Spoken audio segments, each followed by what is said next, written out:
Just gonna.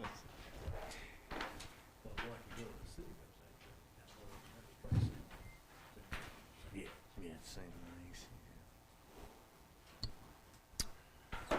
Okay, good evening. Welcome to this March 15th, 2021 meeting of the Norfolk City Council. To begin, I will call the meeting to order and call your attention to the Open Meetings Act posted here in the council chambers. You now please join me in rising for a moment of silence and the Pledge of Allegiance.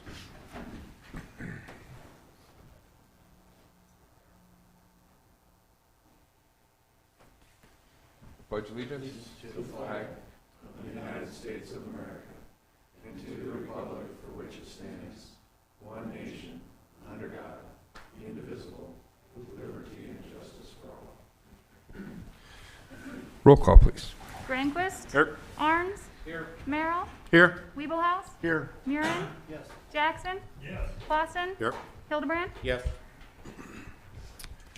Okay, with that, I would look for a motion to approve the consent agenda with this request that numbers 11 and 14, items 11 and 14 be pulled from the consent agenda and added to the full agenda.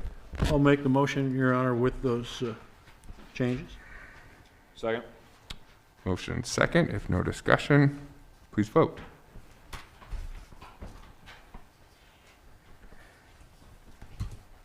Working? Yeah, there we go. All council members present voting in the affirmative. Motion carries. Okay.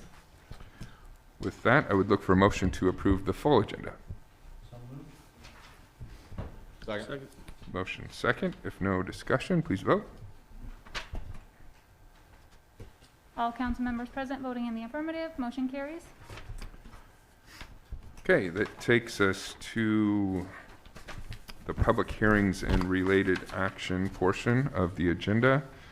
Item 23, I will open this public hearing regarding the Nebraska Department of Economic Development Community Development Block Grant number 16-CD-205. And to kick off the public hearing, we'll hear from Jan Merrill of the Northeast Nebraska Economic Development District. Good evening, Jan. Thank you. This is the second public hearing for the Community Block Grant 16 CD 205. And this is held just to give the community and the citizens an opportunity to be heard regarding this grant.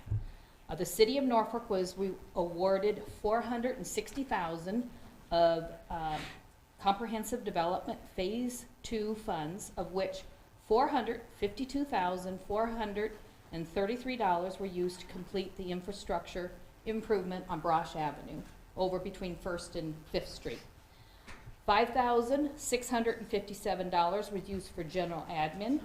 $1,910 was used for construction management. The required match of $215,000 was provided by the City of Norfolk, as well as $1,936,709 in additional leverage to complete this project. Okay, thank you, Jan. Any questions for Jan? Thank you. This is a public hearing, so anyone wishing to make comment can do so. And I should note that this meeting is also accessible to the public via phone conference and Zoom. So if you are joining us in either of those mechanisms, you can participate on your phone by pressing *9 to request to speak. If you are joining us via Zoom, you can click the raise hand icon on the bottom of the screen to request to speak.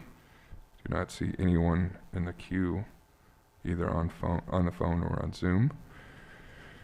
And not hearing anyone wishing to comment here in person, I will close the public hearing and move to item number 24 and open the public hearing regarding the Nebraska Department of Economic Development Community Development Block Grant number 17-DTR-104. And once again, Jan Merrill. So once again, this is a second public hearing regarding the 17 DTR 104, and it's to be held to give the community an opportunity to be heard about this grant. The city of Norfolk was awarded $350,000 for downtown revitalization. $230,250 was used for public infrastructure improvements for creating the River Point Square, which is located at 303 West Norfolk Avenue. The city of Norfolk provided the $30,700 for the matching funds on that. There was $76,750 that were used for commercial rehab in a form of facade improvements, with the businesses a matching 1-to-1 match. We used $4,982 for construction management and $18,922 for general admin. The River Point Square project is almost complete, and the facade improvements has assisted 10 businesses. We have 2 more that are completing their improvements, and that will be completed yet this summer.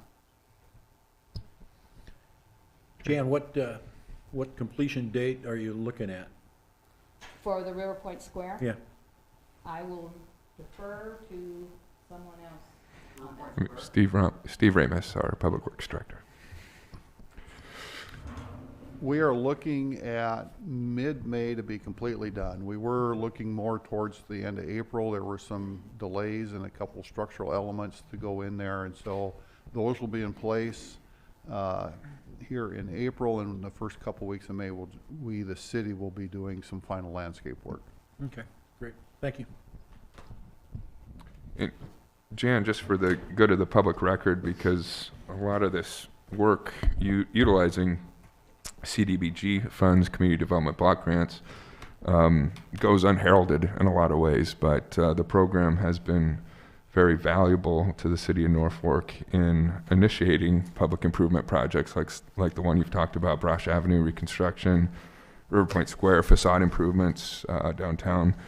Can you just give us an idea of the planning and process that goes on? This doesn't happen overnight. It's a multi-year process to apply for these grants and to be awarded them and then to utilize them. So when did this actually start, these 2 programs? The CD actually started in 2016, hence the 16 CD. And that started with a planning grant. And for that, we needed a lot of public input, what the community wanted. We did a lot of surveys. We had town hall meetings. Once the planning was completed, that was submitted with, and then there was 2 CDs, a year 1 and a year 2. Brosh Avenue was the benefit of both the comprehensive development. The CD1, we were awarded $337,235. That also went to Brosh Avenue. Then the second year was the larger one, which was $460,000. And the same thing goes with the DTR. There's always, you apply first for a planning grant, then you go through the planning process, and you hire a firm to help determine what is important to the community and how best spend those dollars. Mm-hmm. And nothing goes quickly. It's a long process. Mm-hmm. And it is a competitive grant program, right? Very so competitive. If the money's not used here, it's going to be used somewhere else. So we might as well use it here. Absolutely. Well, We've had a couple other really good grants. One was the tourism grant for the skate park. And then DED came back and invited us to use that same tourism grant for Johnson's Park. mm-hmm. So, And I did want to note too that you mentioned this, but the facade improvement program, which really helped touch off some reinvestment throughout downtown Norfolk. And you said 10 different businesses have utilized that assistance. As a matter of fact, there's been over $154,000 added to the We'll try to get downtown. that fixed. Is that me? I don't know. I'm not sure. Say that number again. There was $154,000 extra dollars that were added to the downtown. The businesses needed to do a 1-to-1 match, but they overdid that to improve their properties. So it was a good incentive to get things started. Very good. Yeah, again, a very valuable program. So looking forward, when could Norfolk potentially put in for a new grant application for CDBG funds? Currently, they are not offering the CD grant. They're looking at other ways to utilize those funds, and we haven't been announced what those are yet. But we are looking at right now applying again for the DTR, and we'll need to apply for the planning grant first, and then in 2 years we can start doing facade improvements. And okay, Hopefully. again, DTR is downtown revitalization. Oh, yeah, I'm sorry. Mm. I use the acronyms, Right. but yes. Yep. So that's downtown facade improvements. Okay, very good. Any other questions for Jan or comments? Thank you, Jan. We appreciate Thank you. the NENAD's assistance in applying for and acquiring these grants.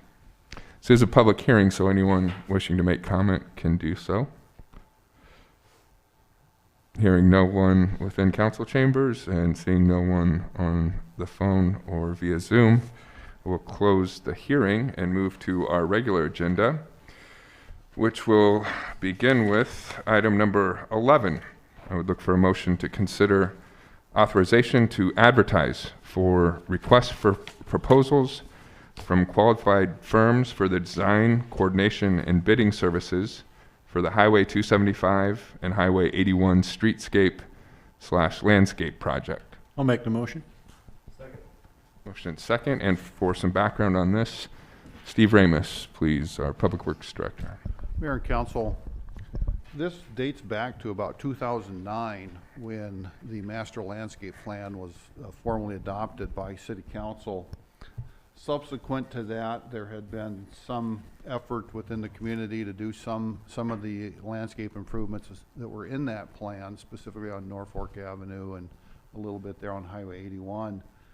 And I don't know the exact date, but several years ago, within the budgeting process, there are dollars every year set aside for that landscaping effort. Right now we have about just under $700,000 sitting in that budget. We'll have another $268,000 going into that next year, and then in the fiscal year 24-25 budget, there's another $470,000 dedicated to that effort within the community. What this RFP is doing now is going out and finding a landscape architect or consultant that we can work with to kind of develop our internal city design standards for landscaping, develop some of the standard details associated with that, so that we have the tools we need to maybe put together a simple contract and do some median, or say raised median landscaping, some of these raised median areas around town, something like what we did over on Norfolk Avenue there, just east of First Street. I think, you know, there's a raised landscape median in that area. And so one of the things, again, this will be doing is creating the documents that we need and the standards that we need so that it's easy for us to put out a simple contract and do something like that in 1 or 2 or 3 places around the community.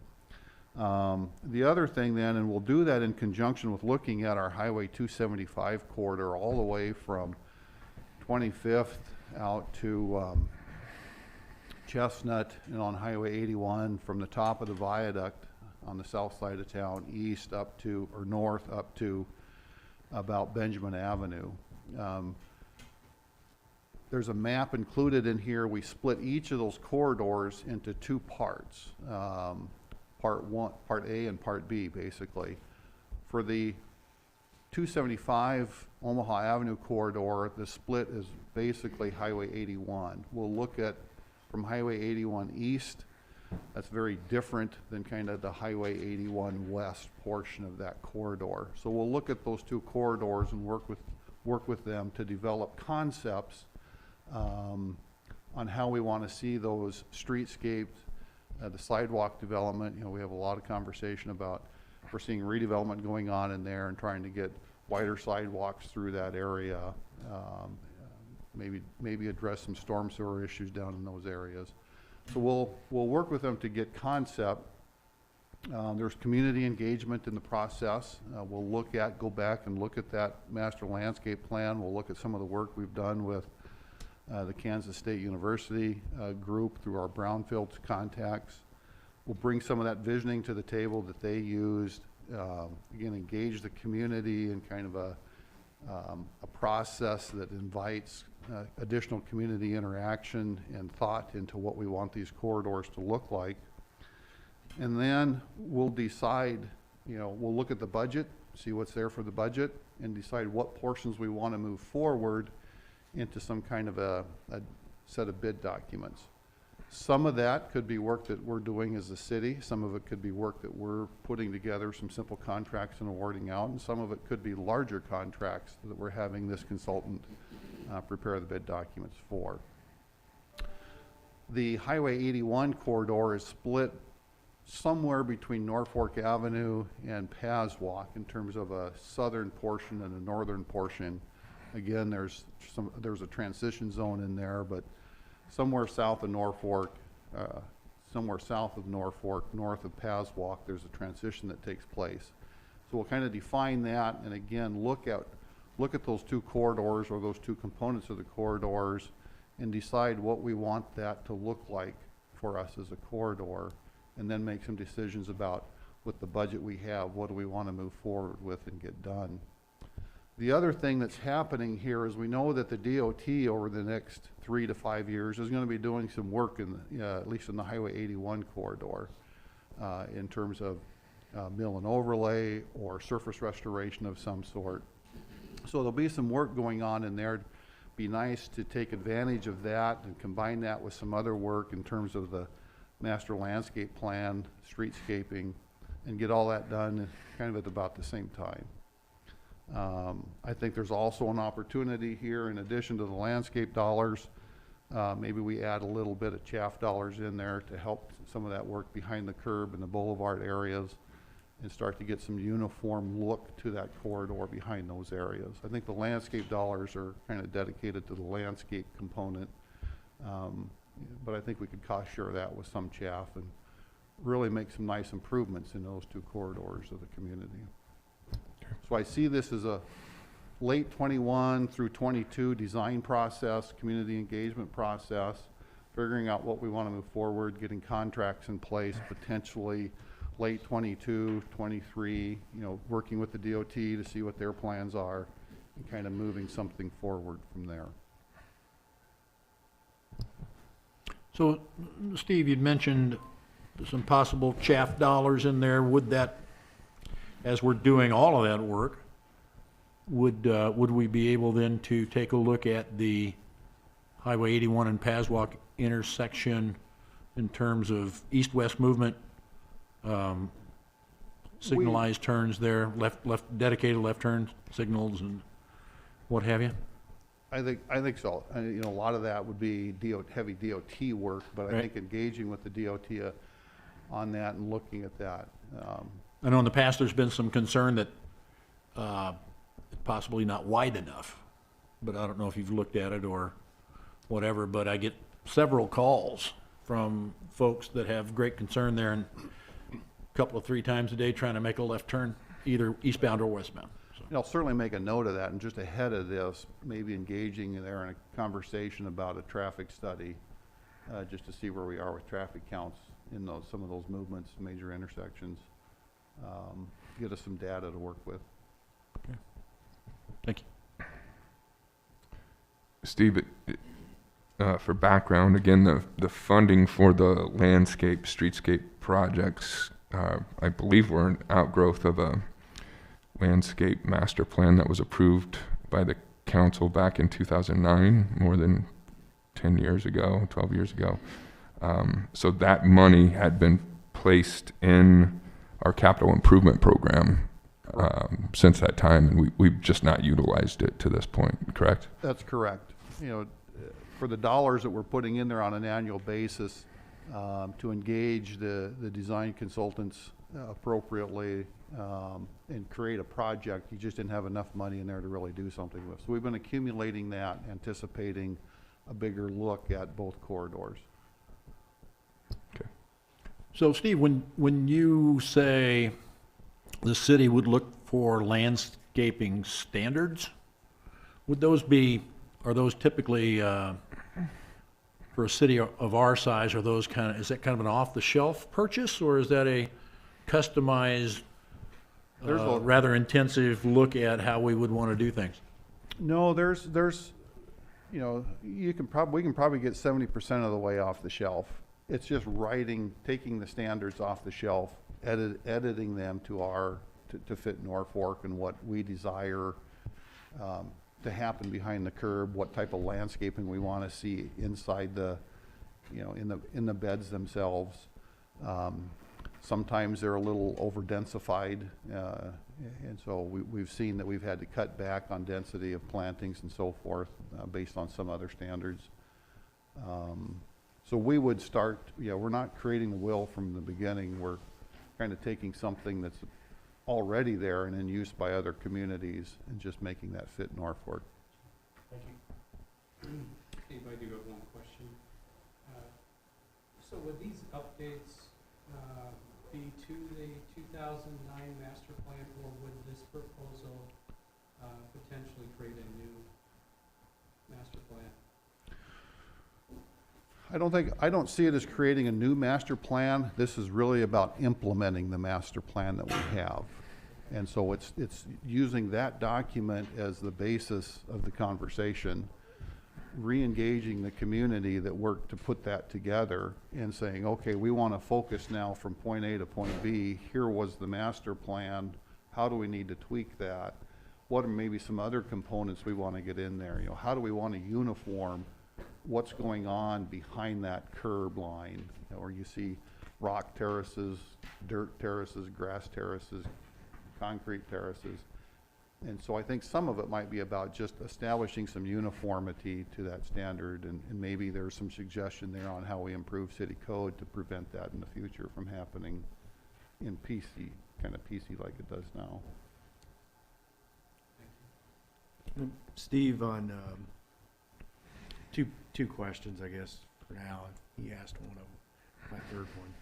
So the funding to pay for this, get the RFPs in, that comes from the money that's earmarked for the master plan that's been set aside? Correct. All right. And then you mentioned the city highway allocation fund dollars. You said you could use those to work within.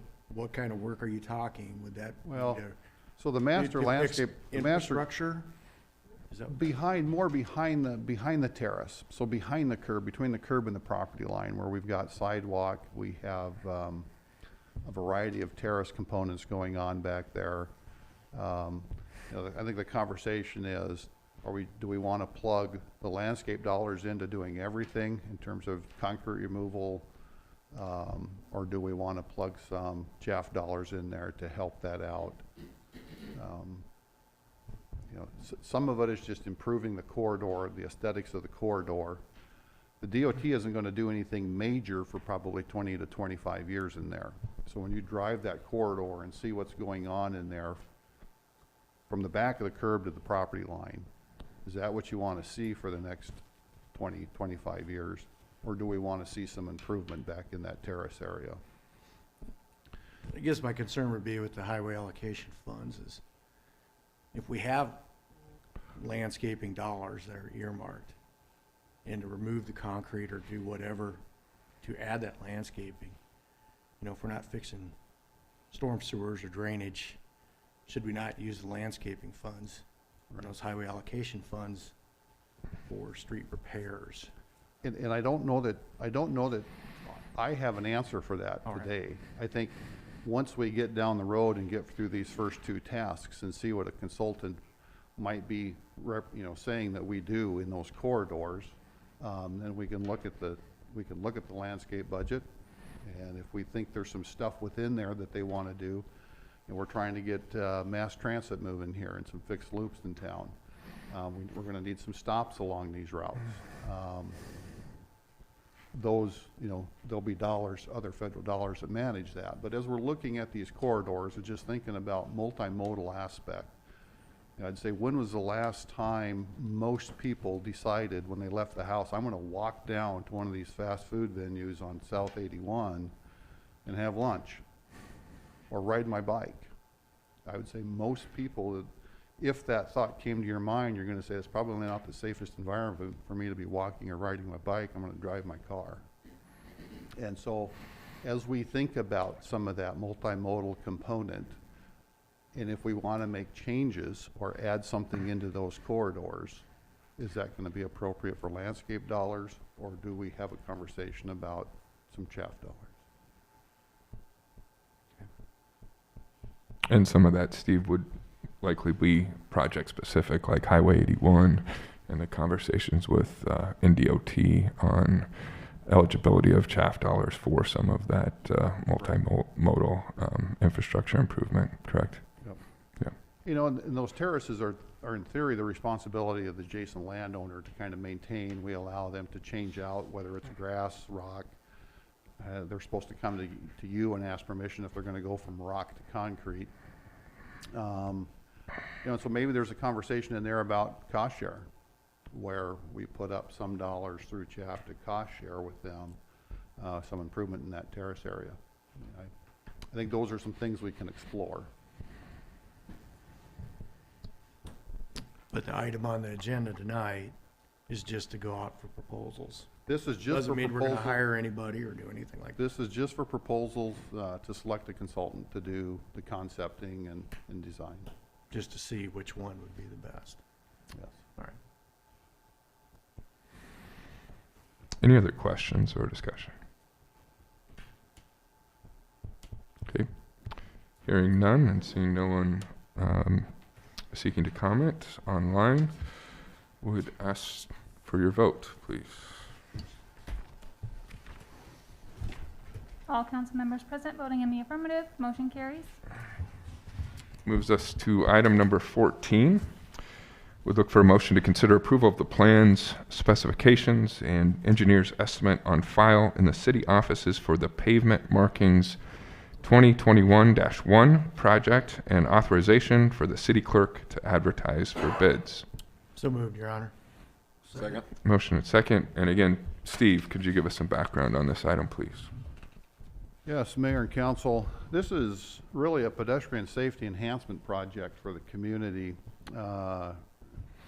primarily wrapped around pavement marking at crosswalks and some turn arrows through some of our heavier turn movement areas to define those turn lanes a little bit better and provide something that's a little bit more permanent than our normal pavement marking. What this contract is, I'll just read a couple of the bid items. We have just a little over 4,000 linear feet of 24-inch white pavement marking, 1,330 feet of 12-inch pavement marking. There's about 40 turn arrows that'll be included. I'm sorry, 56 turn arrows that'll be included, as well as some yield marking and pedestrian cross signs and stop bars. So what I'll do here is just kind of read the intersections. There's 13 intersections that we're focusing on in the community, and I'll read the intersection and I'll read whether we're marking 2 lanes or 4 lanes in terms of the crosswalks and stop bars. So 13th Street and Paswalk Avenue will be marked. That'll be marked on all 4 corners. That's crosswalks and stop bars. 13th Street and Norfolk Avenue, that'll get crosswalks and stop bars on all 4 approaches. 13th Street and Benjamin Avenue will get crosswalks and stop bars at all 4 approaches. Highway 275 and 25th Street, that gets crosswalks and stop bars at 2 approaches. Highway 275 and Paswalk gets crosswalks and stop bars at 4 approaches. I'd also indicate here that on this, the western Highway 275 component of the project is where a majority of the turn lane arrows are being added. 1st Street and Paswalk Avenue, that gets crosswalks and stop bars at all 4 approaches. First Street and Omaha Avenue, crosswalks and stop bars at all 4 approaches. First Street and Madison Avenue, crosswalks and stop bars at all 4 approaches, as well as several turn arrows. Riverside Boulevard, Norfolk High School, crosswalks and stop bars on 2 approaches. Both of those are on the Riverside Boulevard. First Street and Bluff, crosswalks and stop bars on 4 approaches. First Street and Indiana Avenue, crosswalks and stop bars on 4 approaches. First Street and Park Avenue, crosswalks on 4 approaches. And 20th Street and Highway 275, we will put in permanent. We did mark that as a function of building that crosswalk there. We did stripe that with our standard street marking. We will restripe that now with this thermoplastic or polyurea as well. 13 approaches, very significant projects. Our estimates in excess of $200,000 for the project. Okay, thank you, Steve. Any questions? It's a lifespan. How long will this stuff last? Is it guaranteed for? 3 to 5. It depends on, we're bidding it as thermoplastic or polyurea, and then we'll do a cost-benefit analysis as a function of the bids that come in and decide which way to go. If put down according to specifications, I would say, we should see upwards of 5 years out of these, either one of them. All right, thank you. But depending on turn movement activity, heavy truck traffic, snow plows, that can degrade the life a little bit. Okay. Any further questions? Seeing and hearing none, please vote. All council members present voting in the affirmative, motion carries. Okay, moves us to item number 25 on the regular agenda. Look for a motion to consider ordinance number 5723, approving the amended fiscal year 2020 to 2021 classification and pay plan effective April 1st, 2021. Your Honor, I'd move for consideration of ordinance number 5723. Second that. Motion and second, and for some background on this, Andy Colvin, City Administrator. Thank you, Mayor and Council. The item you have before you tonight is a discussion that we've had with the Policies and Procedures Committee of the City Council. During the 2020-2021 budget preparation cycle, a 1% increase for all salaries, city salaries, was proposed and included in the budget. There was discussion at that time that if revenues stayed strong through the pandemic, because there was a lot of uncertainty at that time, that would be revisited later, perhaps through a mid-year cost of living adjustment. So we are at mid-year, and so we did do some research, and a number of other communities, our sister cities in Nebraska, have also provided mid-year cost of living adjustments as well. So one of the things we try to do the best we can is remain competitive and comparable with other communities in Nebraska, cities of our size in particular. So what this will do is bring us up to be a little closer to what our sister cities have also done, and have a 2% cost of living adjustment for these last 6 months of the fiscal year. So again, the Policies and Procedures Committee did recommend this coming to the council for approval. Okay, thank you, Andy. Any questions?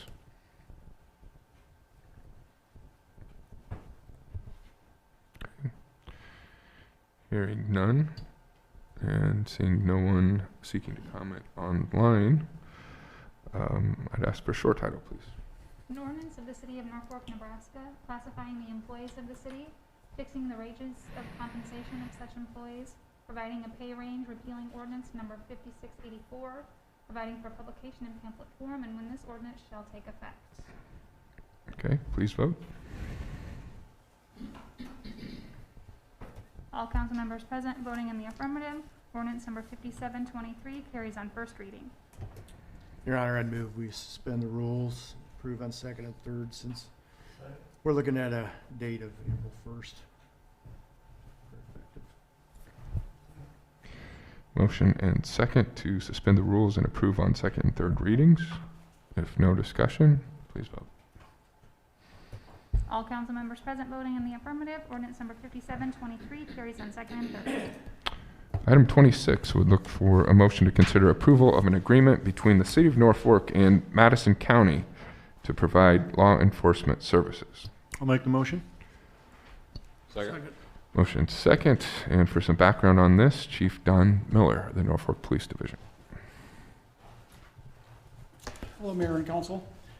This agreement that you have in front of you is a accumulation of some work that's been done over the last year as we've been looking at the City of Norfolk and the County of Madison, trying to find ways that we can join our efforts to better serve our community and save some money.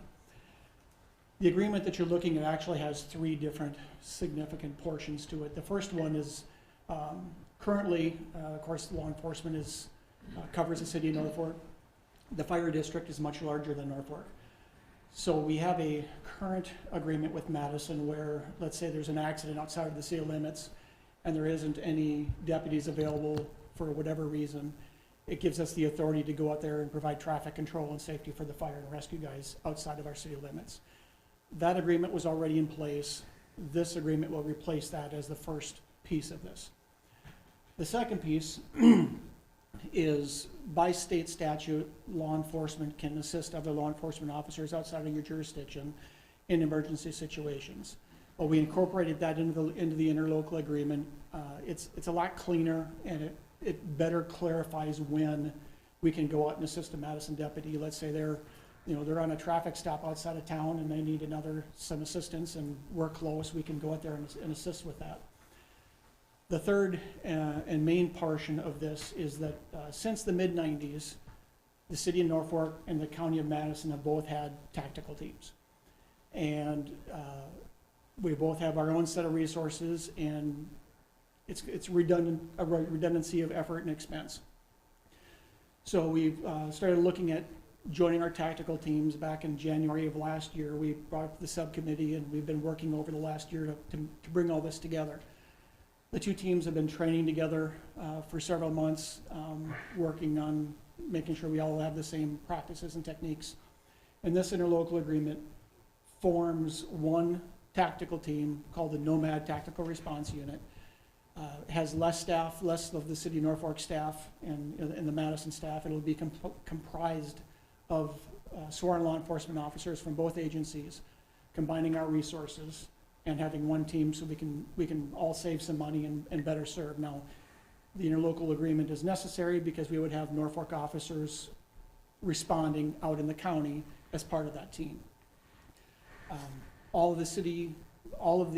Each individual entity maintains their own staffing, their own insurance, their own liabilities.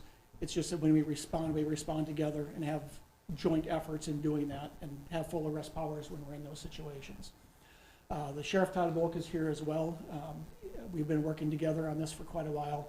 This agreement's been reviewed by both the city attorney and the county attorney, as well as the sheriff and I have both combed through it over the last year to get it the way we're all comfortable with it. And like I say, this is a accumulation of things that we've been working on for a while. If it's passed tonight, then it will go to the Madison County Commissioners tomorrow. They happen to have a meeting tomorrow right away. So it would be in effect once it was signed by all parties. And that's the short version. If you have any questions, also Sheriff Volk is here to answer any questions as well. Chief, I mean, this is not uncommon in the state to have a county and a city merge. I mean, there's other agencies and counties throughout the state that have tactical teams that are absolutely. merged together. It's probably more common than uncommon Sure. in environments like ours, where you've got law enforcement, police agencies and county agencies of significant size. This is more the normal situation than it is an abnormal situation. Well, Chief, I think it's been encouraging to see over the last few years higher level of collaboration, cooperation between City of Norfolk PD and the Madison County Sheriff's Office, and this is just another example. So commend you for your leadership, and Sheriff Volk for your partnership. It only makes sense to work together in these ways, and so on the right path forward. Any other questions or comments? Okay. Again, Sheriff Volk, thank you for being here. Thanks, Chief. Thank you. If no further comments or questions, council, no public comment, would ask for your vote, please. All council members present voting in the affirmative, motion carries. Takes us to item number 27. I would look for a motion to consider ordinance number 5724, lowering the speed limit on South Victory Road from 40 miles per hour to 30 miles per hour. Your Honor, I'd move for consideration of ordinance number 5724. Second. Motion and second, and again, Chief Miller, for some background on this, please. Mayor and City Council, the area we're looking at is South Victory Road. Some people confuse this thinking we're talking about Highway 35, and we're not. This is the small road, it goes from Omaha Avenue north and it dead ends prior to getting to Norfolk Avenue. It's been 40 miles an hour. It was kind of an access road. There used to be a school on the road, and there's not a whole lot of residential activity there. With the recent developments, there's a significant number of apartments that are developed along the road. There's additional development planned south of that location. And we were asked to look at the speed limit, so we did. We looked at the road structure, the development that is there now and what will be there, and compared it to other roadways in Norfolk, and determined that we're going to recommend a 30-mile-an-hour speed limit instead of a 40-mile-an-hour speed limit due to all the development and the residential traffic that's going to be in that area. It seemed to make sense. Any questions? Comments? Okay, thank you, Chief. Thank you. Okay, if no questions or comments, short title, please. An ordinance of the City of Norfolk, Nebraska to amend Section 24-110 of the official city code to reduce the speed limit on South Victory Road from Omaha Avenue north to the dead end near Norfolk Avenue from 40 miles per hour to 30 miles per hour, to provide when this ordinance shall be in full force and effect, and to provide for the publication of this ordinance in pamphlet form. Okay, please vote. All council members present voting in the affirmative, ordinance number 5724 carries on first reading. Your Honor, I'd move for suspension of the rules and pass it second and third. Second. No opposition, and the people down there kind of want this. Second. Motion and second to suspend the rules and approve on second and third readings. If no further discussion, please vote. All council members present voting in the affirmative, ordinance number 5724 carries on second and third. Okay, that leads us to item number 28. I would look for a motion to consider ordinance number 5725 to repeal section 26-4 of the city code related to water emergency restrictions and enact a new section 26-4 in its place to address lawn irrigation, to amend section 26-5 to remove the reference to section 26-4 related to violations, and to enact sections 26-10 and 26-10.1, Article 2, Division 1, to require premises located within 300 feet of a public water main to be connected to public water.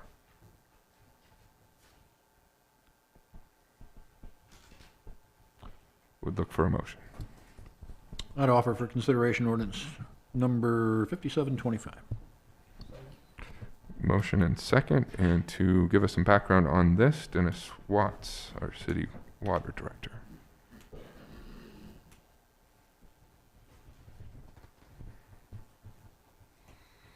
Good evening, Mayor and Council. Good. Yes, there's quite a bit in this one here. I'll just kind of walk through them a little bit here. So basically, the 26-4 that we're going to repeal, what that talks about today, it's currently water emergency restrictions.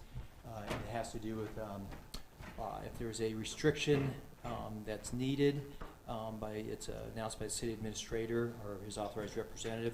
It'd be basically even addresses on even days and odd on the odd number of days. So we're gonna repeal that one. I will be coming forward with an ordinance on water restrictions that'll be more structured in the future, probably within the next month. And that'll have triggers in it, it'll have some exceptions for like gardens, different things like that, so we spelled out more in detail. So as of tonight, that water emergency restriction is going out. It's gonna be replaced with a lawn irrigation, and this went to a public works subcommittee, and basically what we're doing is it says lawn irrigation should be limited to as follows. And so basically what it is properties with street addresses in even numbers, 02468, should limit outdoor water use to Wednesdays, Fridays, and Sundays, and then odd addresses would be Tuesdays, Thursdays, and Saturdays. What we're doing is we're trying to get this so it's better for two different reasons, actually probably 3 or 4 different reasons. Number one is by trying to not limit, but trying to have the even addresses go on Monday, Wednesday, and Friday. What that'll do, it'll take some stress off the water system. When we get into some high water uses, the plant gets hit really hard on Mondays and Wednesdays. And what occurs is the pressure, like in the town, in some areas of town, will drop from say 100 psi down to maybe 86, 87, and so the system doesn't operate as effectively on the lower pressures. And so we're thinking if we could even that, we're not going to restrict any water use. We're just trying to get the people to go even odd watering. So it'll be better for the system itself, and it'll also be better for the consumer, because if your heads are, say, supposed to hit, say, 24 feet diameter or something, if that pressure stays the same, they will always do that. So when you have those large drops in the pressure, that you'll see where you don't get as effective as watering. So we're not limiting it all. We're just trying to gear people towards that even odd watering. And we didn't make this, basically as strong as possible. We're saying we should try to limit your usage to that. And what we propose on doing is doing a lot of radio interviews, maybe some newspaper, different things like that, home and garden, that type of things. So we're trying to just get people geared toward that. And the other thing is, if we ever have to, we restricted water in 1970. That's the only time we've done it. We were close a couple times, 2000 to some of that. But if we ever have to go to that, then people can be geared to kind of doing that those even odd days. Some towns have the water restrictions exactly how we have them, and they say they have a hard time enforcing because you have to get people to change your sprinkler systems. And others do have exactly what we're looking to do, water on an even odd, like we're trying to get people geared up to do.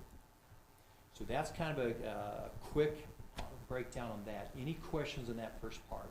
That's the first ordinance would be to enact that, the lawn irrigation suggestion as we have it written up.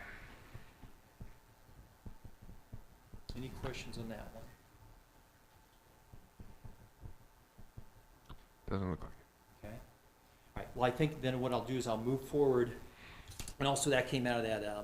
Since there's no penalties that would be allowed, because we're trying to just gear people towards that. That's why it came out of the penalty portion.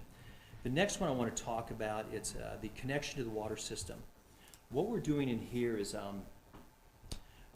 we're trying to mirror our sewer connections. And what this basically does in this one here, if you're within the 300 feet, you can ask for it. If you can put in a new well, going through the Public Works Director. And in the first portion there, so if we're within 300 feet, just like the sewer, you'd be required to hook up. And we spell out when the well fails. And we do detail what that is. Basically, the well failure is classified as drilling a new well. So it's basically your well is completely failed. That would mean, because you can have, say, a pump get hit by lightning, it can be replaced, the screen can plug, can be replaced. But when you have to physically drill a new well, if you're within the 300 feet, you would be required to connect to city water at that time, if you're within 300 feet.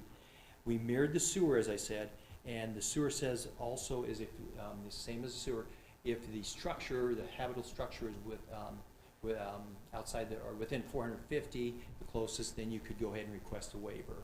And then that would come to city council, just like the sewer does today. So we pretty much tried to mirror that. Lastly, we did put on that one also, we have had some contamination in different areas of town. And we do have some of the downtown, we have a lot of different areas, and some wells are within that, some of the contamination in areas. The 7th and Madison, we finally got the East Plant one cleaned up, things like that. But if a plume would move, say if you do have your well, you're able to put it in because the council waived it or different things like that. If it'd be, say, a groundwater contamination that would be deemed to be under the, contaminated by, NDE, EPA, things like that, then you would be required to hook up if the groundwater is deemed to be contaminated. So that's the main thing here is we're trying to mirror the sewer for connections. And we checked quite a few other cities. They're basically the same. Actually, they're quite a bit stricter. I'll just walk through a couple real quick here. City of Columbus required connection of properties with 300 feet within 1 year after construction. Kearney says 300 feet, no timeline given. City of Fremont, 300 feet. And City of Hastings is the same. You can keep it until the well fails. Kind of that's what we're mirroring off of. They don't define their well failure, but we thought to be fairly liberal to say that when you have to drill a new well. So there's quite a bit in that one also. Is there any questions on that? So, Yes. Dennis, we never had an ordinance before that required hookup? Not for water. Oh. When we, and it's kind of we've talked about it for years, with the EPA, Bo Hollick gave us quite a few talks. Because he was in charge of the EPA guy from 7th and Madison, and he said that is one we should have done years and years ago. And we didn't for different reasons, I guess. So you're correct, we never did have an ordinance on that. Sewer we did, water we did not. Right. So Yeah. that's what we're looking to do. Yeah, Councilman Wheelhouse, the only thing out there is the state statute just says that we shall compel connection. That's, But no more guidance other than that. All right. Thank you. Well, it would seem to make sense that we formally codify that at this time, as well as putting this together with some other water management guidelines, and I think that's prudent as well to help more effectively manage the entire system and strengthen its functionality and longevity. So I think this is good work, coming up to date and helping guide us in prudent water management throughout the community. So thank you for your work on this, Dennis. All right, if there's no other questions, thank you for your time. Dennis, just a quick comment. I talked to a couple of sprinkler guys, and they were pretty pleased to hear that it's a suggestion that those watering days go into effect, and they were very upfront about how much better a person's sprinkler system would work given static pressure And on those different days. appreciate hearing that, because we will be talking to some sprinkler people, landscape people when we do the drought, because we'll have different triggers. We're going to be more based on data instead of, well, it looks like we're kind of getting low, we should do this. And so we do want input from some, sprinklers, landscape people. So we do go to the next step, we will be getting them involved. So Yeah. appreciate It got me so intrigued in it, I looked up some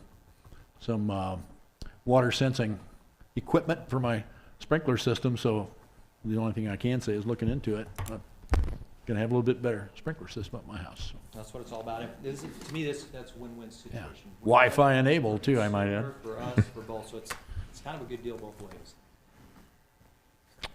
Very good. Thank you, Dennis. All right, thank you. Any further questions or comments, council? Hearing none, seeing no public comment. Short title, please.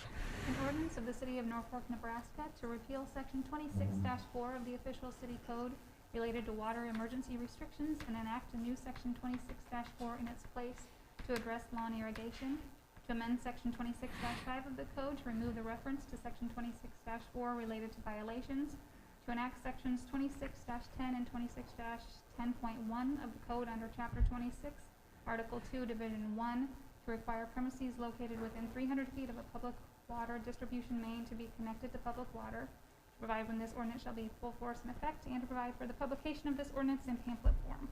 Okay, please vote. All council members present voting in the affirmative, ordinance number 5725 carries on first reading.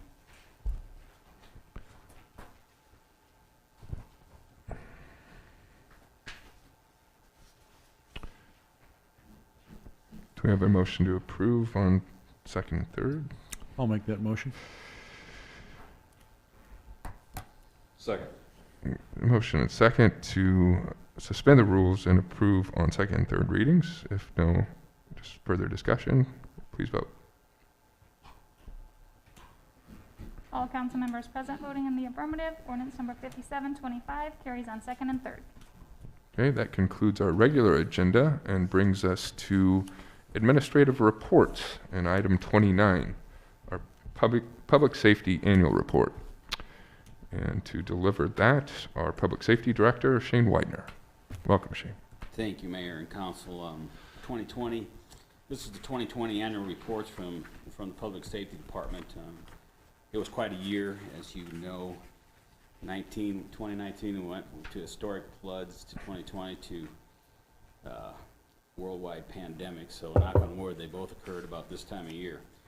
I'm proud to present these annual reports along with the chiefs of both the divisions. The mission of our department is to support a higher quality of life for the citizens of Norfolk through effective and efficient public safety services, response, education, and loss prevention.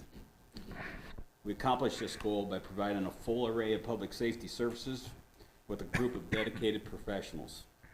These services include advanced emergency medical response, full law enforcement service, fire suppression, area enhanced 911 dispatch, regional hazardous materials technician level response, criminal investigations, regional emergency management, public education, code enforcement, and community risk management. The annual report collects and analyzes and presents data to track service delivery for the effectiveness and efficiency of the programs of the department as it relates to the annual city budget.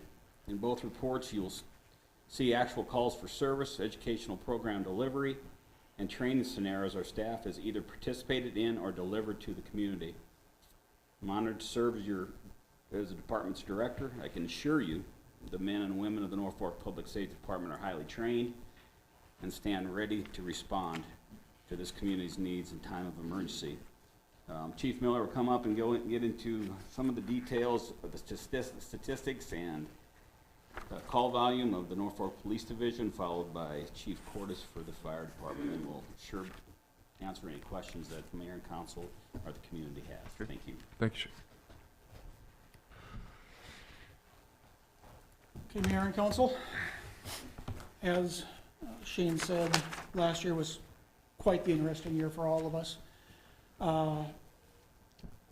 Even though we had this pandemic, it doesn't change our requirement to continue to answer calls for service. And I'm happy to say that despite everything going on, we continued to answer every single call that came in. There was never a situation where we turned away calls. We kind of modified how we handled some things. We may have contacted the people ahead of time, made arrangements to meet outside, tried to avoid that contact as necessary, but we continued to answer all of our calls for service. And as we look at our numbers, it's kind of hard to compare year to year because as Shane Widener said, we had the flood, then we had the pandemic, and then we're trying to figure out where do we go from here. But the comparisons are what we have. And as we look at our calls for service, it's good that all of our calls and our requests for service are down. Calls for service was down 6.6%. And traffic requests for service were down over 14%. I'm not going to spend a lot of time going into statistics, but I'm just going to kind of overview what you guys have a report in front of you, so I don't need to reiterate it. But what was interesting is while calls and requests for service were down, our enforcement activities were up. Our citations for crimes were up almost 2%. Our alcohol compliance arrests were up 15%, and our traffic enforcement was up about 3%. When you look at reduced calls but increased enforcement, it kind of makes you wonder what happened or what the reasons are. Well, if you look at the big picture, over the last couple of years, we've been working chronically short-staffed. And then with the pandemic, people stayed in. They probably weren't making as many calls for service.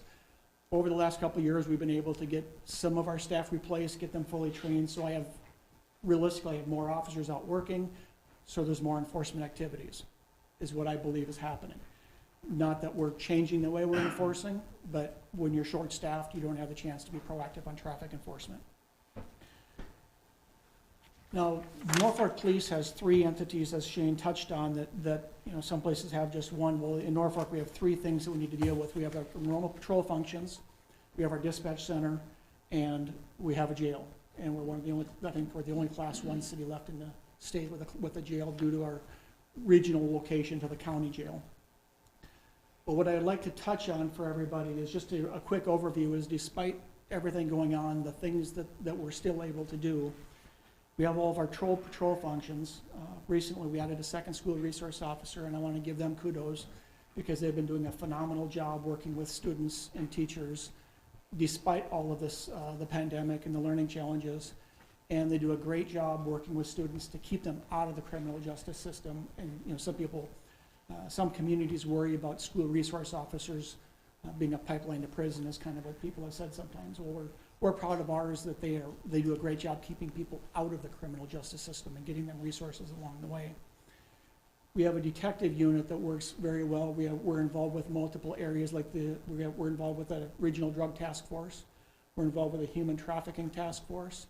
We're involved with internet crimes against children, and those things never stop despite the pandemic, so we continue to work all those functions.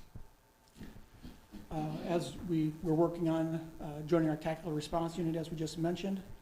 We have a specialized team that works on major accidents and can do reconstruction accidents for those major incidents, as well as an honor guard. Now, as we look at our dispatch center, we have 11 dispatchers and 1 supervisor. Over last year, they answered almost 51,000 phone calls, 8,400 911 calls, 42,500 non-emergency calls. That's averaging almost 140 calls a day. It's actually lower than last year. So that dispatch center is very, very busy. And as we look at joining this year with Madison's dispatch center, as we've talked about earlier, it's going to get increasingly busy. We have a great records unit, and they do a lot more than just process. They process all of our police reports prepared for going to the county attorney. In addition, this last year, they took on the animal licensing. It was previously done at city offices did part of it, Norfolk PD did part of it. And to streamline that process, our record staff took over all of that just to streamline the process, and it's worked out very well. In addition, we started licensing UTVs last year. That's also worked out very well, and that's done in our records unit. Last year, we licensed right at 93 to 95 UTVs last year, and that's continuing this year. And we've had virtually no problems with those licensed ones on the street, which is good news. They handle gun permits, towing vehicles, a lot of other things that go along with that. Our staff is really heavily involved with training. Training is a huge thing in law enforcement. We have to stay current on that. And then when you look at our jail, last year we held 649 prisoners in our jail. That's up about 20% from the previous year. Again, I contribute that to having more staff being able to be proactive and just more officers to investigate those crimes, because we're not as short-staffed as we had been in the past. And then last year, because of the pandemic, we didn't get to do as much community outreach as we would like to do. We're hoping this year we can get back into that. A lot of stuff got canceled, as you would expect, and so we didn't have that community interaction. We're hoping that can continue going forward. So I could go back and read stats to you all day long, but I would be reiterating what you've already seen in that. I wanted to touch the overall. Of course, our accidents were down this last year. I think it's because of the pandemic. People weren't out as much, which contributes to less traffic, less accidents along that way. So do you have any specific questions as you look through the report that you'd like more information on? Chief, I just had one. Do you have any, I know because of the pandemic, we were unable to get another K-9 unit. Have you heard any updates on that at all? We still are unable to get a K-9. We're still actively wanting to, as soon as we're able to, as soon as the K-9s become available from the suppliers that we've utilized and we trust and the state utilizes, we'll absolutely continue that program. I'm hoping to get that up and going this year. Okay. I have a few other, we have other programs we're looking at starting this year too, but sure. We haven't given up on that. Yep. I know it's been difficult where they come and how they get there and the training and all that, so. Right. Okay, thank you. Chief, in your statistics here, and I think it's remarkable that your uniformed officers arrested 497 individuals for drug violations. I think that ties in if you had your Were these from just traffic stops? Were there That the would've been- majority of them? That would have been through self-initiated activities to the traffic, to the officers. For sure, the majority of that would be a traffic stop, that they located drugs on the traffic stop. And it can evolve in a lot of different ways, but that number that you're referring to would have been off of traffic stops. You're pretty level, you know, and I understand your staffing situations from 16 on, but you really jump in 2020 in those arrests, which is good. But K-9 probably will help you. K-9 We would would hope. absolutely help be proactive on the drug enforcement side of it, yes. Do you think it's just because you have more officers or more arrests, or do you think we've got more of a situation where more of this is showing up in the community than normal? The situation's always been there. Sure. I think, I would contribute it to the motivation of the officers, having more trained officers on the street that can actually be involved with traffic. When you're short officers, you end up going calls for service, and you don't have time for traffic.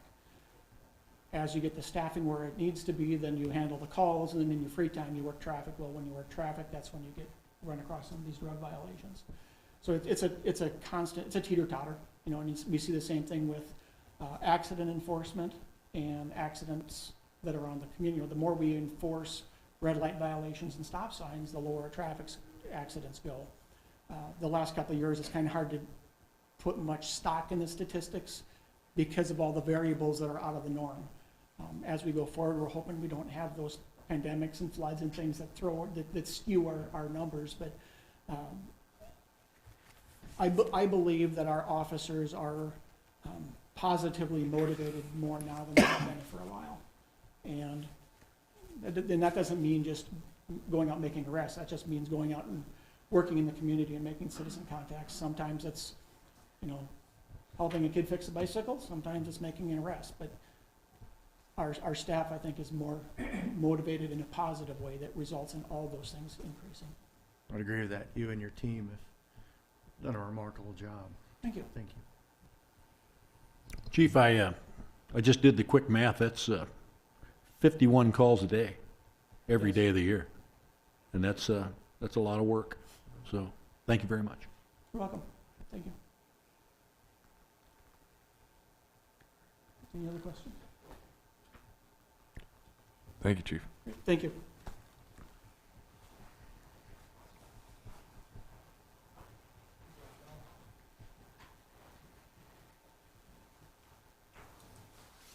Mayor and Council, thank you for your patience and diligence waiting for me to be last. I always tease the public safety director, who's gonna be your favorite, the cops or the firemen, you know? And when he makes me go last, I think I get the answer to my questions. And so, just a little humor there. Actually, I think I got to go first last year, so it's Don's turn. And as I address you all this morning, I want to start by thanking Don and his staff. We routinely, on a daily basis, engage lots of challenges in the profession. And without our friends in the police division, we would be in a lot of trouble. So I want to publicly thank Don and his staff for everything they do to make our job much, much easier. Excellent report, and I appreciate everything that those folks do for us. On behalf of the fire department, the first thing that I've said to you, many of you that have been around me for some time, I always point out the condition of our staff. My greatest resource to have those quality people that I get to the privilege and the honor to work with. And when we make it through a year without serious injury or death to any of those folks, I need to mention it. Not over, accentuate it, but certainly not take it for granted. And so I'm grateful when that happens. And so 2020 was another year like that, where we made it through without that condition. We are currently fully staffed, which is a great place to be. I did note in my report that one of our full-time shift personnel is serving our country in the armed forces and is due back hopefully in July. But he's been gone for some time, and I happened to sit in on the shift FaceTime with him last week, and he's doing well. But I'm proud of Bryce and the service he provides to our country in anticipation of him coming back to work for us in July. We've had one of our reserve staff step up and fill many of those shifts and has done a wonderful job, so we haven't gone shorthanded because of that. So our complement of 10 firefighter medics on shift each day in this community has stayed intact during that time. Obviously, as mentioned previously, it was a busy year in the world of the impact of the pandemic. It certainly arrived in full force at Norfolk Fire and Rescue. This was our busiest year in the 137-year history of the fire department, and going away. It had an impact that is still being felt, but obviously is much more manageable now than it was at its peak time in October and November. I've shared this with the mayor previously, and perhaps not to all of you, but something that's noteworthy in my mind at least is, we've handled and transported and physically touched dozens and dozens of COVID known positive patients, many of which were very, very ill, inside of a metal box about the size of your bathroom. Not one of our personnel, because of the personal protective clothing they wear and the sanitation efforts that they employ every day in their responses, not one of them got sick from a patient transporting all those people to and from the hospital. So it's that impact of that seems simple. Wash your hands, put on your gear, do all the right stuff. Our staff has spent so much time sanitizing and cleaning and preparing and donning extra layers of protection and gear in places that it was either hot or cold or uncomfortable or cumbersome or limited their ability of senses and touch and the care of the patient, but they've done it religiously over the last year and some months, and it is directly proportionate to the fact that our staff have not gotten sick, which was obviously a major concern. You get COVID in our building and wipe out a shift, and the impact of the community is overwhelming, which was my greatest fear, and that did not occur. And so I'm grateful to all of them for putting up with lots and lots of extra rules this year that I'm sure they were tired of on many occasions, but they bore that blunt and they worked through it. So I'm grateful for that. We are in the process of finishing the final specifications for a new ambulance. It's time to replace one of our older units. We currently have 4 units in service in the community. Those units are active and running every day. It's not unusual for them all to be out on calls at the same time, waiting for one of them to get back in service so it can respond to the next call. And so those conditions that used to happen very infrequently happen more and more all the time, and I suspect won't change. As I mentioned, last year was a record year. We're already 100 calls ahead of where we were a year ago right now, and those months were pre-COVID. So as we look at the impact of those numbers, I don't have any great answer for you why, but the calls for service are coming in very strong and very steady. And so obviously the challenge going ahead is to meet those needs and provide professional service to the community every time we go. So that will be the goal going forward. The administrative staff here that supports us, I want to take the opportunity to thank Andy and Shane and Lyle, Randy, Jim's over here, Steve and Val and Danny, all the folks that contribute to our functionality and make us whole. Without that support, we would certainly struggle. I've mentioned to you all many times in the past, and I will always say this, providing fire protection is no small task. It is an expensive venture. There's no other way to sugarcoat that condition. And without the courage and conviction of this body and the willingness to provide us the resources that we need to do that job, we would simply fail. You can arm yourself with all the outstanding personnel in the world, but if you don't give them the tools and the equipment they need to do that job and carry out that mission, we're at a loss. And so you folks have done that for us. So when people ask me that question on the street, it's easy for me to say our elected officials support the fire department. They provide us the tools we need and the staffing we need to protect this community in the manner in which they deserve it. And so I want to publicly thank you, each of you, for all of that and your willingness to do that, because once again, none of us should ever take that for granted. So thank you for that commitment. Thank you for the support that we need. That triangle between the community, the staff, and the elected officials must remain strong, and I'm proud to say that it is. And so I deeply want to thank you for your support as we carry on the mission. At this time, I will surrender the microphone and answer any questions you all might have in this spirit of time. Mayor, any questions or comments or anything I can provide for you? Any questions for Chief? Just a general comment for the fire and police and all our public safety staff that obviously 2020 was a very challenging year in several different ways, but there was one thing we could count on, and that was our fire and police divisions showing the utmost in professionalism and answering calls to service with an ongoing culture of excellence. And that gives your elected officials a lot of confidence in the strength, vitality of the entire public safety department, and it helps make Norfolk a great place to live. So thank you, each one of you, for your service and your dedication to protecting our community. Thank you, Mayor. Any other comments or questions on the public safety report? Okay, seeing none. Thank you. Thank you, Chief. Thank you all. Thank you, Chief Miller. Thank you, Shane. Okay, not quite done yet. We do every quarter have a public comment period. No official action can take place at the time, but it is an opportunity for anyone to make any public comment that they wish to make, if they so choose. I don't see anyone on the phone or via Zoom, and don't hear anyone. Oh, okay. We need you to come forward, please. Yes.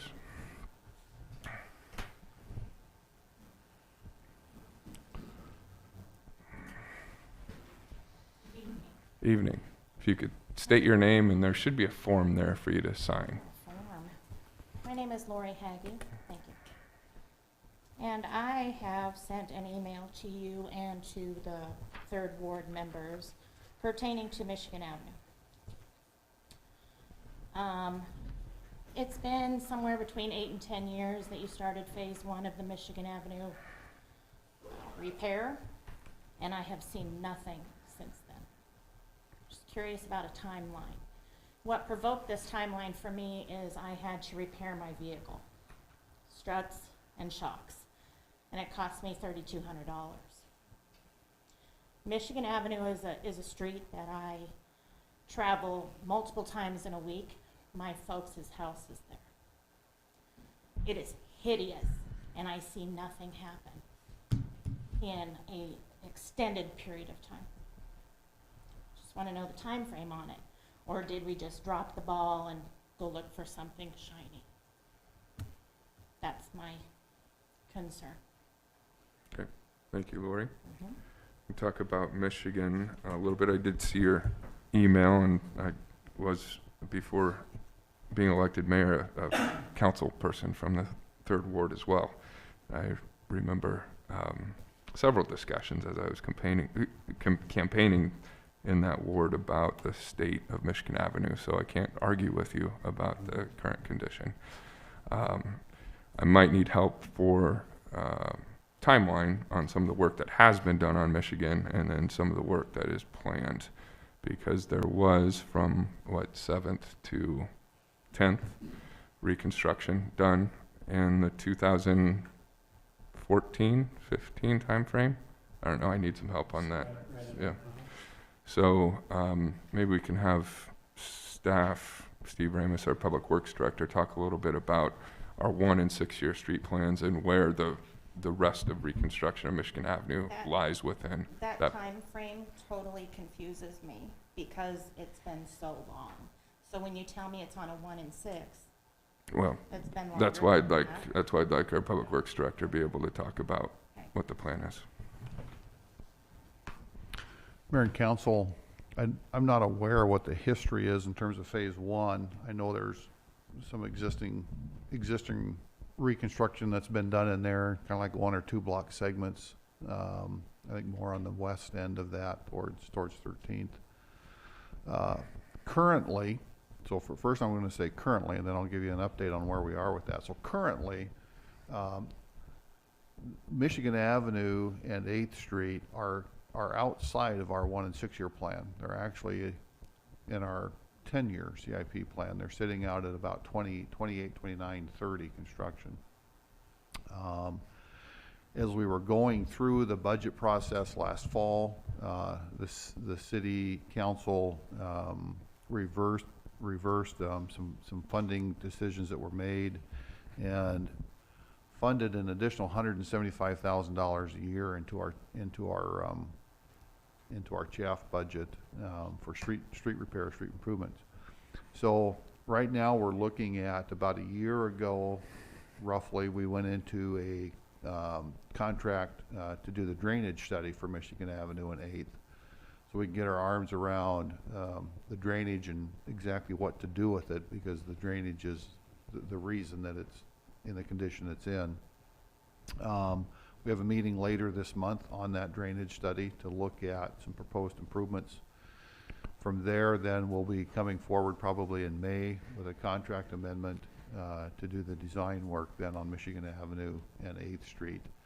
We need to tie those together because in one fashion or another, that drainage needs to get down 8th Street and over to Corporation Gulch. So they're kind of tied together.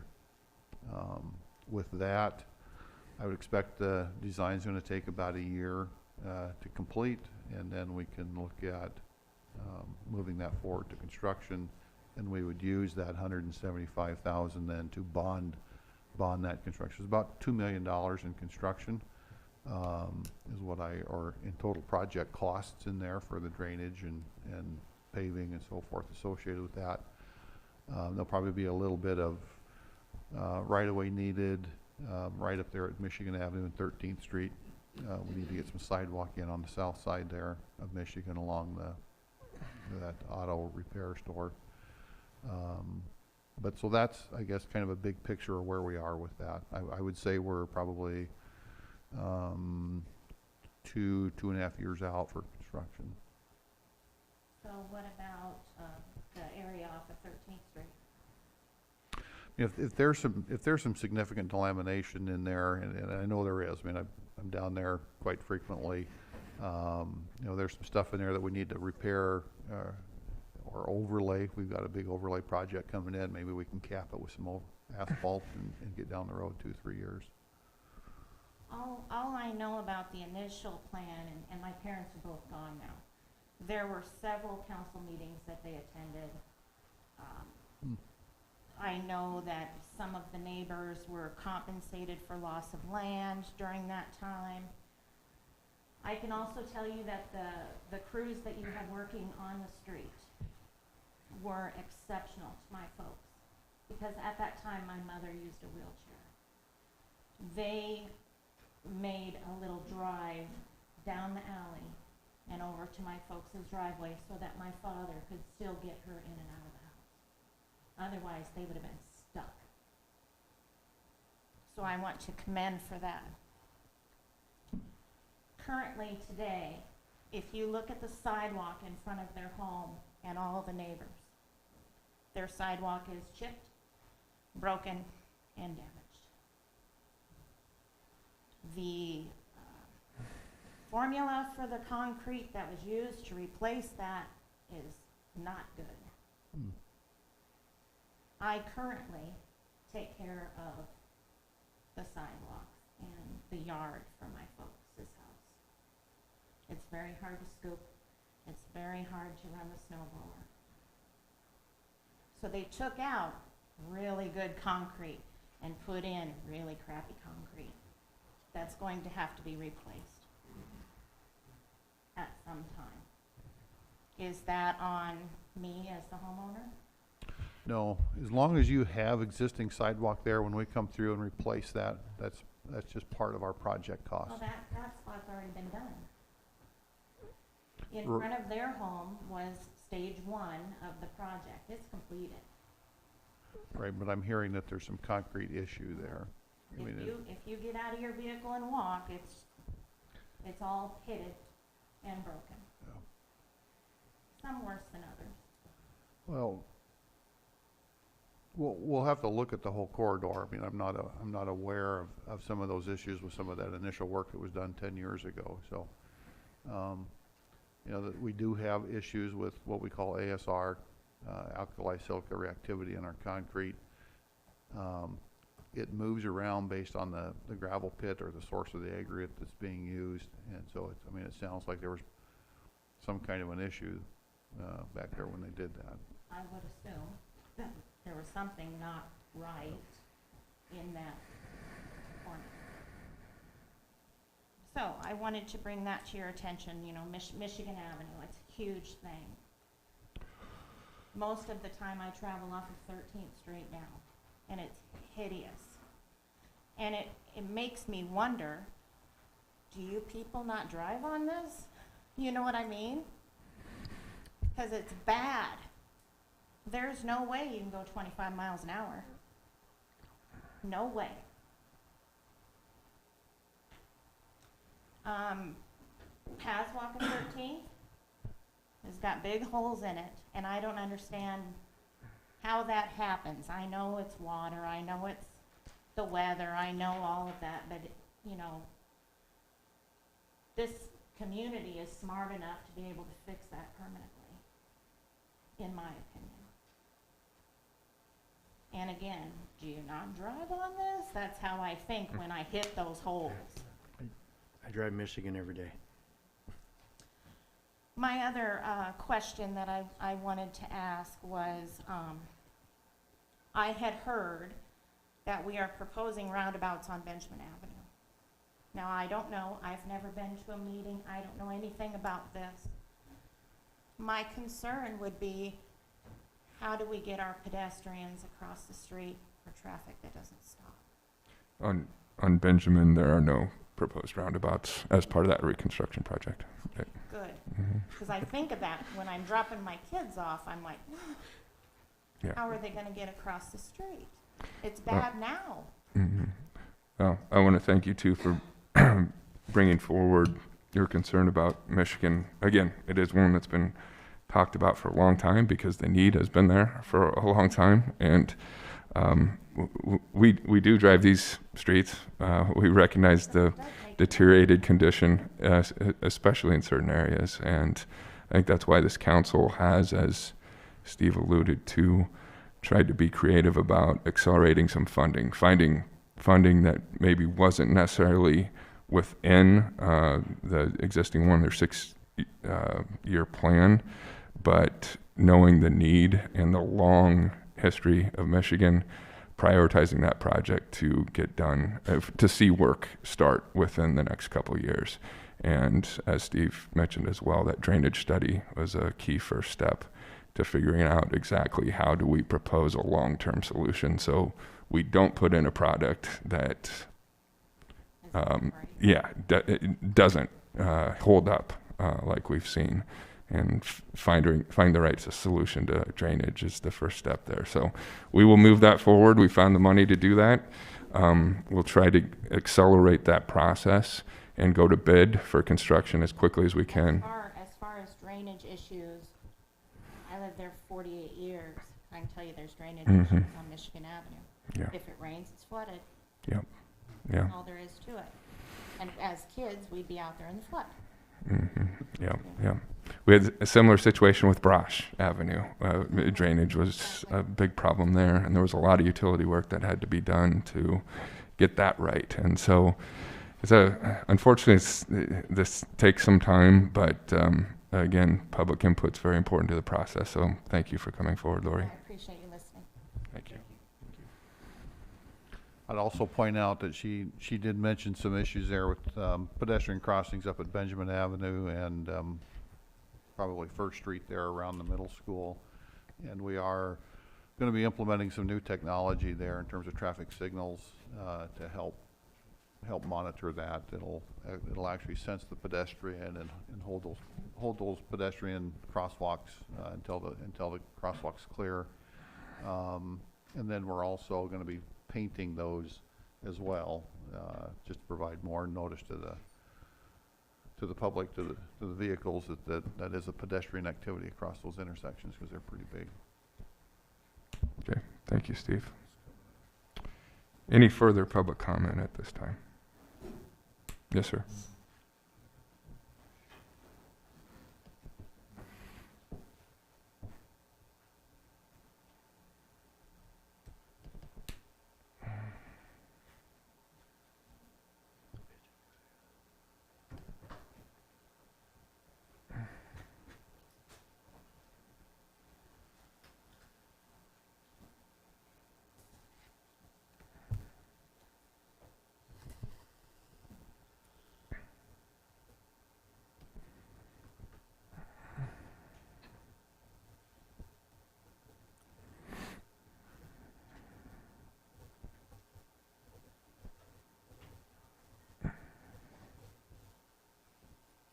Good evening, Good evening. Mayor and City Council. My name's Steve Barr. I reside at 1900 Alaska Avenue. I've been at this address since '86.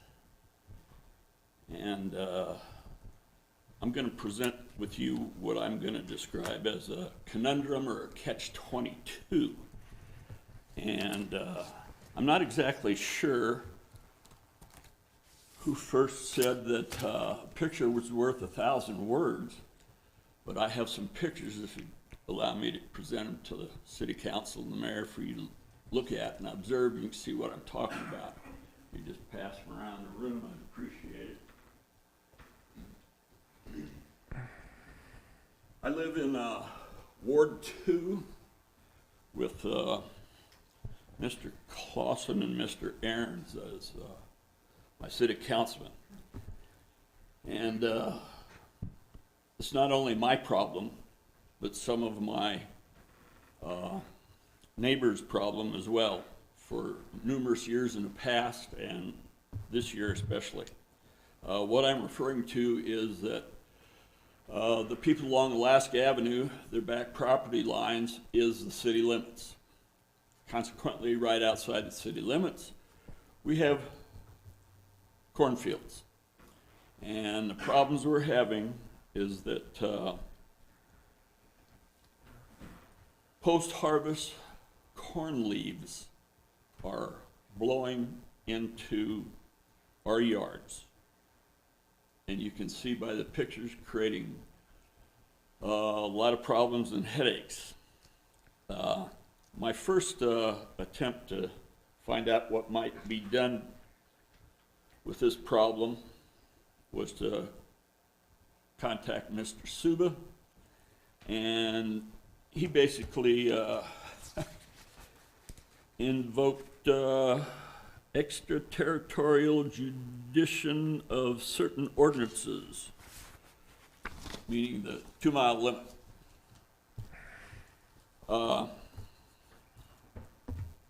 My next approach to getting something done, I knew that the landowner, Tom Hall, didn't cultivate this ground himself. He rented it out, and to my knowledge still does, to Mr. Peepers, and I approached him. And in about 10 minutes with speaking with him, he evoked the federal government no less than 4 to 5 times, saying that it wasn't possible to bale the stalks, plow or disc, because it's non-irrigated and hilly, and it has to do with erosion.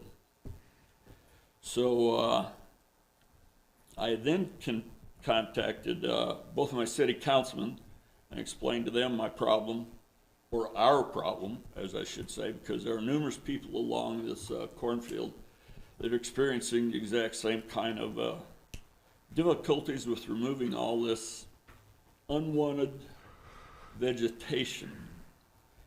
And really don't know what to do about it, because having read the city ordinances and everything like that, there isn't much that I can see that I personally myself can do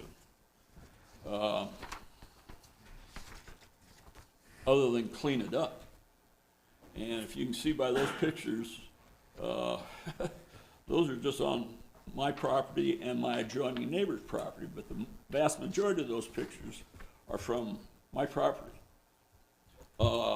Maybe if you were able to drive by the properties after that good blow, these two gentlemen can confirm what I'm telling you. If, per se, Walmart was outside of the city limits of Norfolk, and the amount of trash and refuse that comes off of their parking lots by their inattentive customers, and that was to blow into the city, I was wondering what the city's response would be to picking up that trash and refuse. And when you look at numerous city ordinances in definitions of what some of these trash and refuses might be, Chapter 10, garbage and trash.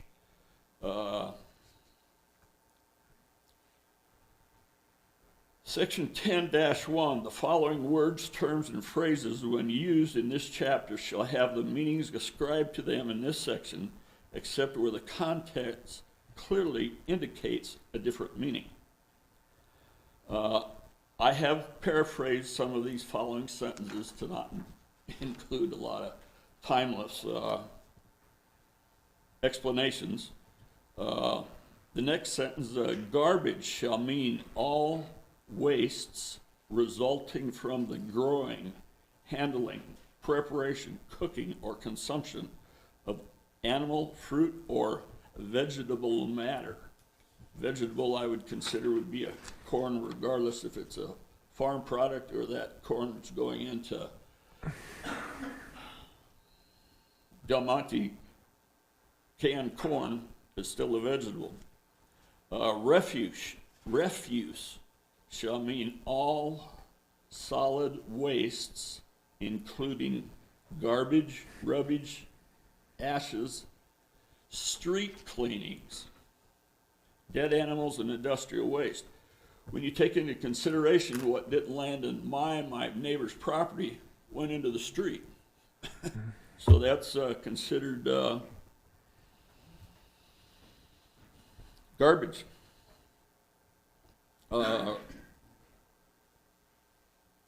Refuse. Wastes shall mean any other unwanted substances, whether solid or gas.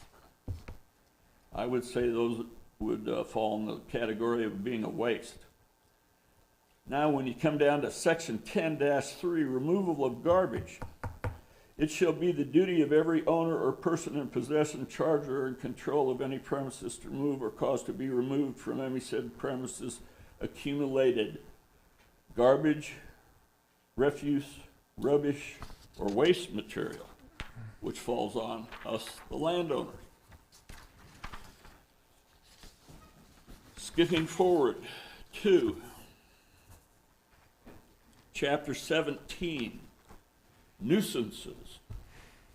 17.1, abatement of nuisances generally.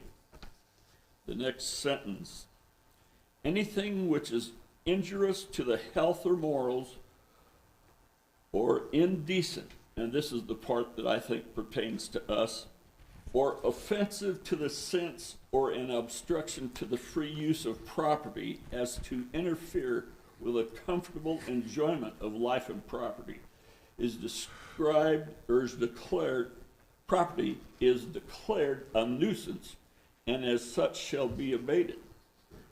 Undoubtedly it's a nuisance. Section 17.11, definitions of the duty enforcement.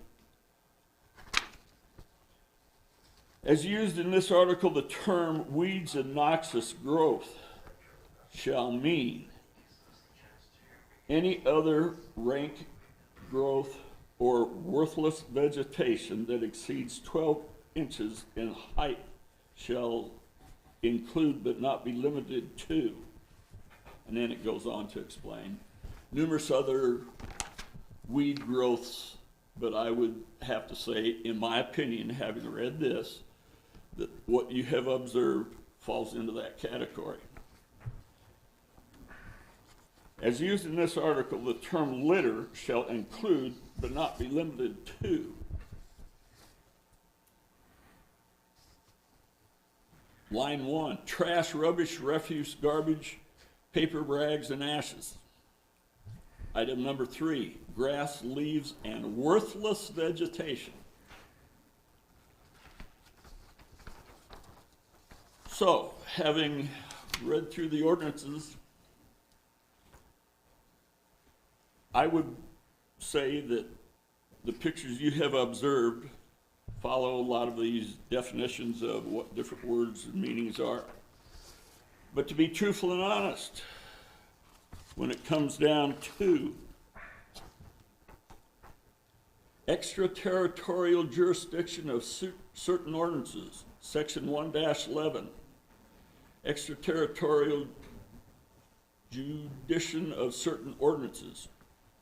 I'm going to paraphrase and skip over some things, but this is all in the ordinance. All existing or future planning and zoning ordinances located within 2 miles beyond and adjacent to the corporate limits of the city as delineated on the official extraterritorial zoning jurisdiction map of the city approved by ordinance shall have the same effect as to such unincorporated areas were within the corporate limits of the city, provided, this is what I consider the important part of this, however, that this section shall not be interpreted, extended, or applied so as to prohibit, prevent, interfere with the conduct of existing farming, livestock operations, businesses, industry. So that's where, in my opinion, this is a conundrum or a catch-22, because what can be done about the excess field remnants blowing into the city? And if our houses weren't there, it would be on the streets. But it's our houses that are catching a lot of them. There are 4 or 5 residents and neighbors that this is all affecting. It's affecting myself, my next door neighbors, the Putjenners, the next lot down is the Ernestes, and the next lot across the street from the Ernestes is the Skiffs. I might point out that the Ernestes have a totally enclosed backyard with a 6-foot-high wooden fence. Meets city code and ordinances for height. They have a terrible problem. So this refuse is coming into the city, it's even getting inside theirs. I have chain link fence all the way around mine, as does my neighbor, and you can see from one of them would be used as could be used as a duck blind if it was on a boat. I mean, that one chain link fence. So that's my problem. And I don't know where to go, but... Well, thank you, Mr. Barr. My immediate reaction is that your analogy to Walmart is a pretty apt one. In fact, the city of Norfolk in the past has had to have interventions of sorts with Walmart corporate about garbage and trash pickup that comes from their property and blows into other properties nearby. Sure. And so I think we may have to have some conversations about what is within our purview in contacting the landowner next to you and seeing if there can be some kind of solution to prevent that waste from blowing into your property. And I don't know what that solution might be, but it sounds like the conversation needs to be had. Not speaking for my neighbors, but I have spoken with them, and they told me in their conversations, particularly the Skiffs, last year they hauled away over 14 pickup loads worth of refuse. That's a lot. That's a lot of work. Yeah. Last year, I had literally a 4-foot tall, 20-foot long corn drift inside of my chain link fence last year. Last year was a little bit worse than this year, but it's sort of hard to determine. Getting back to the Skiffs, they had approached the landowner and was wondering if the landowner would help them put up a snow fence. And the information that I received was that the landowner didn't think that they should have to erect a snow fence. But if they wanted to, they could erect their own snow fence on his property, as long as it didn't pile snow on his driveway. So, now I haven't spoken to the landowner, and I didn't hear that conversation. So that's, I'd be interested to see what could be done. Anybody have any comments or anything you want to say to me? Because if this was your yard, I don't know what you'd do. But if you drive some of the streets in our neighborhood and you look at the curb refuse that is there now, a lot of it has to do with corn leaves blowing in. And I'm talking 2 to 3 blocks to the east of us and quite a ways down to the west of us. I had the opportunity to go up there and drive by there after you had called me the first time, and yeah, it's an issue, so it's something going to be discussed. I was kind of thinking it was probably something we could talk about during the retreat a little bit because of the fact that we've had some other issues with erosion and whatnot, so. Yeah, I think that's a good point. Yep. That falls within that category, and certainly you're not the only one being affected here. So there's, I think what the councilman was alluding to is some internal discussions among the council as to how we address such a situation, and then we'll have some continued dialogue with you. I find it interesting what you said in regards to Walmart, because that's interesting. I had no idea that happened. Yeah.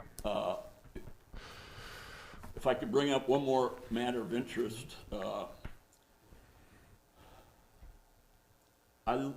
when I bought my property in '86, I believe it was probably the realtor that said that there was going to be a park put in the green space at the west end of Sheridan Boulevard in the area where I live. And since that point in time, the surrounding lots have all been sold, constructed, and it's fully surrounded by houses now, the vast majority of which, having observed the number of children in that area, I would like to propose to the council that they might take into consideration, if they have the funds, to install a handicap-ready playground equipment, because there are just a slew of kids in that area. I'm past kids, but there are so many in the area.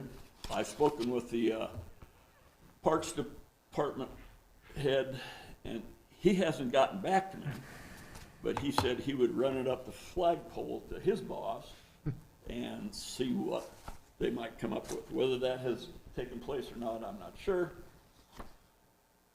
Well, as a matter of fact, Pat Mersney did visit with me about that.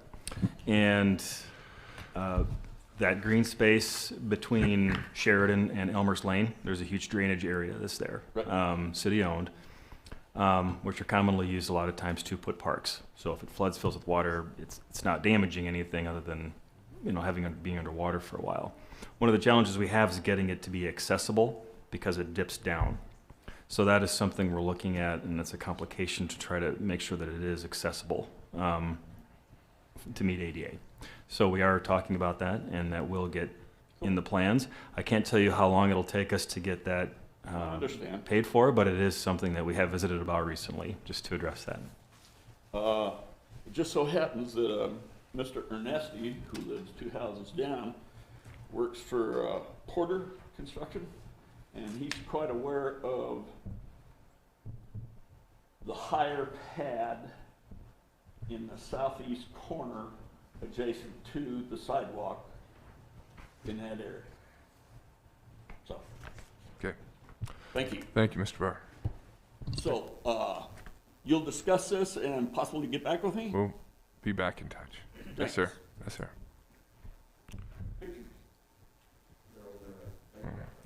All right. Any further public comment? Hearing none in the chamber and none online. That concludes this meeting of the Norfolk City Council. We are adjourned.